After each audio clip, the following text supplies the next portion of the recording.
Hello everyone, welcome back to Web2 app, and in this video I will show you how to link Cash App to the Dave app.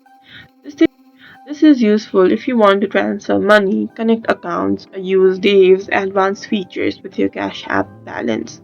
First of all, open the Dave app on your phone or website and log into your account.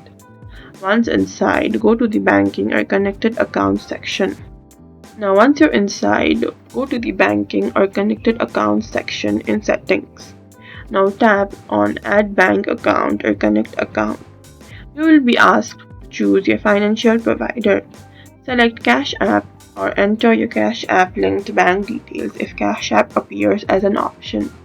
In some cases, you may need to link Cash App to your debit card information instead of direct account linking. Once connected successfully, they will verify the account and you will be able to use it for deposits, transfers, or eligibility for cash advances.